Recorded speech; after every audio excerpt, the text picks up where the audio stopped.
हर हर महादेव ओम काली। तो प्रेमी भगतजनों, आज के वीडियो में हम आपको एक महाविद्या के बारे में बताएंगे जो कि श्री विद्या है। तो हम आपको कुछ प्रश्नों के जवाब के बारे में बताएंगे जो कि हमसे अक्सर पूछा जाता है। त्रिपुर सुंदरी माता कौन है? सबसे पहला प्रश्न तो यह उठता है कि वो माता हैं कौन। तो दोस्तों, त्रिपुर सुंदरी 10 महाविद्याओं यानी कि 10 देवियों में से एक है।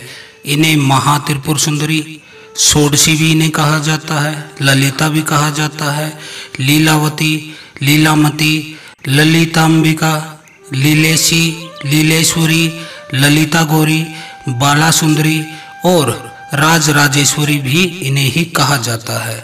ये 10 महाविद्याओं में तीसरे स्थान पर रखती है और यह देवी त्रिगुणा का तांत्रिक स्वरूप है।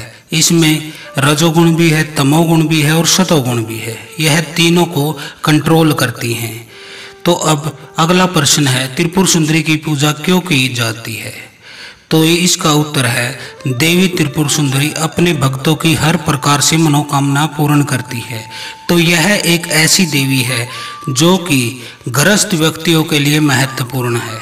कोई भी ऐसी शक्ति नहीं है जो कि गृहस्थ में रहते हुए आपको मोक्ष की प्राप्ति कराए।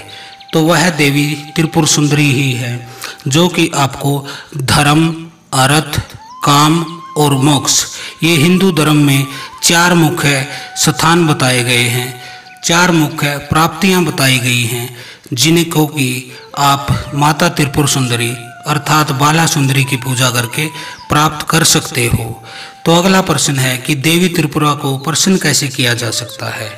मित्रों, आप इनको मंत्रों का जाप करके प्रसन्न कर सकते हैं, या इनकी छवि की पूजा, तस्वीर की, मूर्ति की पूजा कर सकते हैं, या फिर यंत्रों द्वारा इनको और कुछ अनुष्ठानों प्रसाद के द्वारा इन्हें प्रसन्न कर सकते हैं। देवी त्रिपुर सुंदरी अगर प्रसन्न हो जाए तो मनुष्य की समस्त मनोकामना पूर्ण की जाती है। बाकी मंत्रों से अधिक आप ध्यान से अगर माता त्रिपुर सुंदरी को प्रसन्न करो, उनका ध्यान करो नित्य, तो आपके लिए ज़्यादा लाभ मिल सकता है। तो अगला प्रश्न है, इनकी शक्तिपीठ कौन सी है?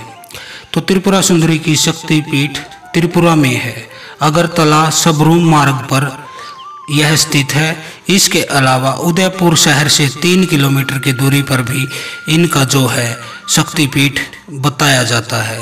अगला प्रश्न है कि इनका मेला कब लगता है? तो इनके विशिष्ट बंगाली झोपड़ी प्रकार के गर्भगृह हैं।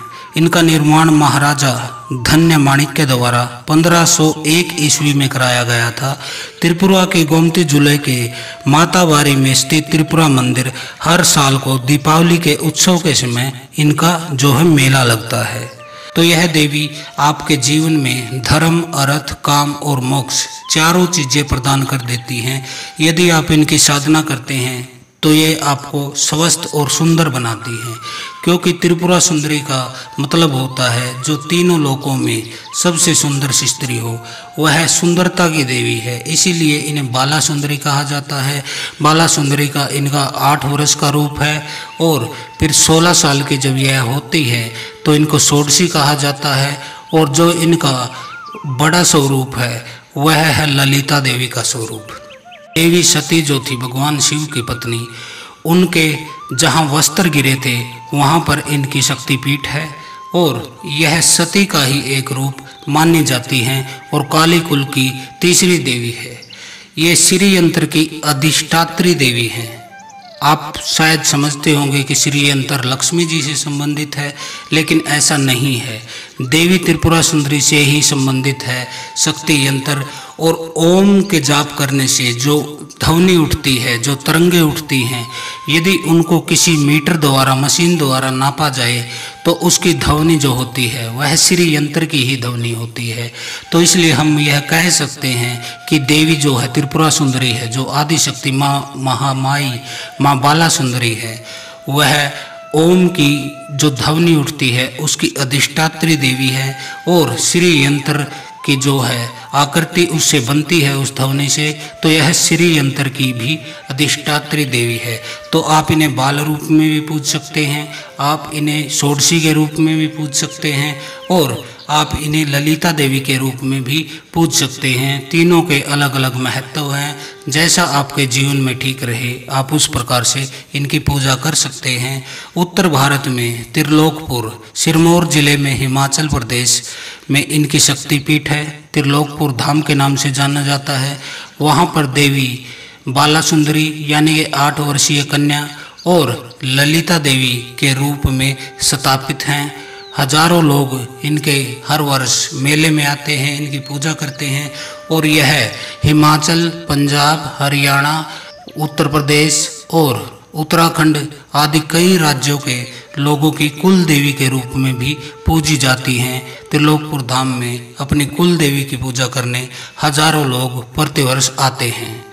तो यह थी देवी माता बाला सुंदरी, त्रिपुर सुंदरी, माँ ललिता देवी के विषय में कुछ जानकारी, जिससे कि आपको अपने जीवन में एक ऐसी साधना चुनने में मदद मिलेगी जिससे कि आपको इस संसार में तो सुख मिलता ही मिलता है, आपको परलोक में भी, मोक्ष की प्राप्ति में भी माता आपकी मदद करती हैं। यह एक मात्र महामाई है, महाशक्ति हैं, जो कि मोक्ष प्रदान कर देती हैं। जो सिंहासन है वह भगवान शिव लेटे हुए हैं। उनकी नाभि से एक कमल सफ़ेद निकला हुआ है जिस पर कि माता विराजमान दिखाई देती हैं। इनके एक हाथ में अंकुश, एक हाथ में माला, एक हाथ में गन्ने का वृक्ष। इस तरह से यह धन, धान्य और सुख समृद्धि की देवी है। अधिकतर किसान परिवारों की उत्तर भारत के यह कुल देवी के रूप में प्रतिष्ठित देवी हैं। तो आज के लिए इतना ही। हर हर महादेव। ओम काली।